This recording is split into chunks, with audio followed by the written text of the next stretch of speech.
Florida's Gulf Coast is on high alert this morning as Tropical Storm Idalia churns toward the state. A White House official telling CNN that FEMA is pre-deploying emergency personnel to Florida today.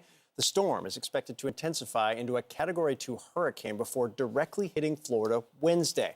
Hurricane and storm surge watches are in effect along the state's west coast, including Tampa Bay.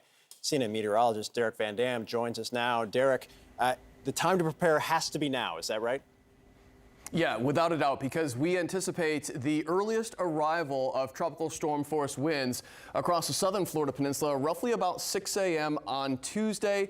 And as you head a little further north of Tampa Bay into the Big Bend area, we're talking about roughly 12 to 4 p.m. on Tuesday. So you don't want to be setting up your hurricane-proof shutters, for instance, in the middle of tropical storm force winds. So now is the time. It is your last full day for that opportunity to prepare your property. 65-mile-per-hour winds.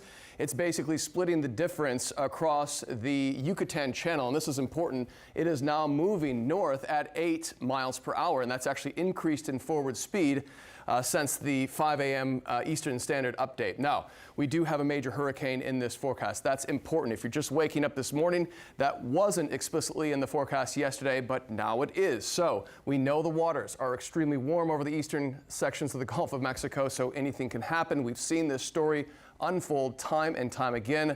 There's some explicit wording from the National Hurricane Center for rapid intensification, so we'll be monitoring that closely. So how will this impact the storm surge?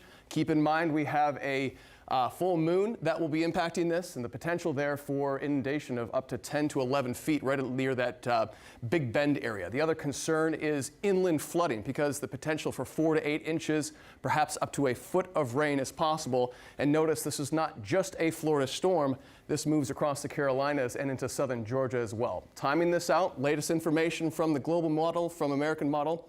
Look at that. That's Wednesday morning across that catcher's mitt, the Big Bend area. That's going to push up a lot of water, but also a lot of wind. So this is a very interesting way to kind of diagnose the threats for wind across the Florida peninsula, and particularly throughout the Tampa Bay region. We want to obviously see that trek further west, but that's just not the case. The potential there for tropical storm to up to Category 1 hurricane winds exists.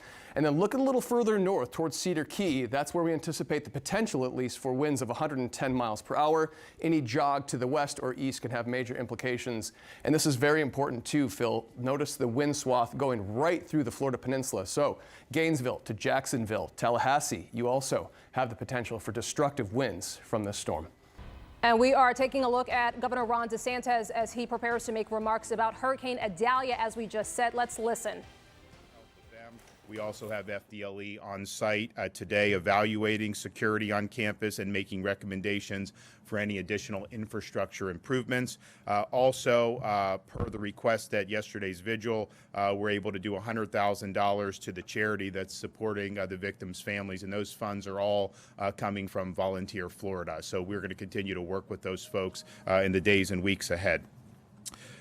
As of 0800 today, 90 miles south of Cuba, Tropical Storm Idalia continues to gather strength. It will become a hurricane today, and it is forecast to reach landfall as a major hurricane, a Category 3. I think it's important to point out, if we were sitting here 3 days ago, a lot of people thought it would end up being a tropical storm. Then they said, well, maybe a Category 1. Then yesterday it was, oh, maybe it'll hit Cat 2. Now there really doesn't seem anything to prevent it from continuing to strengthen. And we've seen this before with something like Hurricane Michael that continued to gather strength. So this is going to be a major impact, and Floridians should expect that this storm will be a major Cat 3 plus hurricane. So please prepare accordingly. The National Hurricane Center currently has hurricane watches in effect for the Gulf Coast from Sarasota County all the way up to Franklin County in northwestern Florida. And this track, if you look at how the models are, there's a general agreement on the track that it's going to take. There's a lot of agreement that it's going to be, somewhere between north of Tampa and Tallahassee. But anything that wobbles with this storm could change that. So pretty much anybody on the west coast of Florida, I mean, you can see major impacts. And so please prepare accordingly. We did submit a pre-landfall declaration to the federal government last night. We anticipate that that will be approved. I have expanded our state of emergency, the executive order, to include 13 additional counties. So that'll be 46 that are under a state of emergency, of course, on the Gulf Coast, but also as you look at the track of that storm, you're going to see northern Florida, north central Florida, northeastern Florida counties affected as well. So all of those counties are under a state of emergency. Our state EOC is operating at a level 1, 24-hour operations. This is what we do. Now, all counties in the path of Idalia should have their emergency operations centers activated now. Please request aid from the state as soon as possible. There's a relatively limited window here. If you request aid, Kevin and his team are going to get it to you.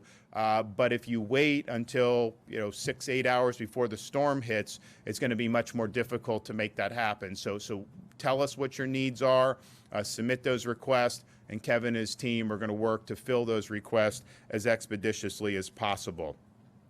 Evacuation orders. I urge Floridians to heed the admonitions and heed the directives from your local officials. There are going to be evacuation orders issued in all these Gulf Coast counties in the A and B zones. All the barrier islands, places that are low-lying on the coast, you are going to be told to evacuate. So just understand that, and that'll be true probably from Pinellas, maybe even Manatee, all the way up through the Big Bend. Keep in mind, if you're told to evacuate, you do not need to drive hundreds of miles. You do not need to leave the state of Florida.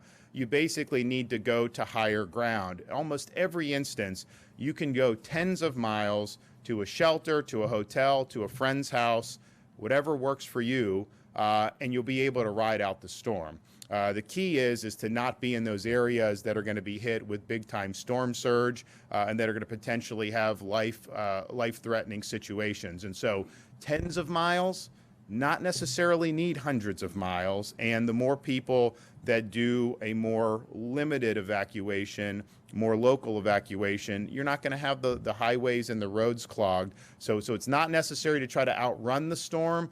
Just get to higher ground, get in a structure that is going to be able to handle the hurricane, ride it out, and then you'll be able to go back to your property and expect. And we've been listening to Florida Governor Ron DeSantis as the state prepares for Idalia, saying that there will be evacuation orders, telling Floridians to prepare accordingly. Still watching the track, but saying that if in fact your county gets an evacuation order, you don't necessarily have to leave the state, but seek higher ground and prepare accordingly.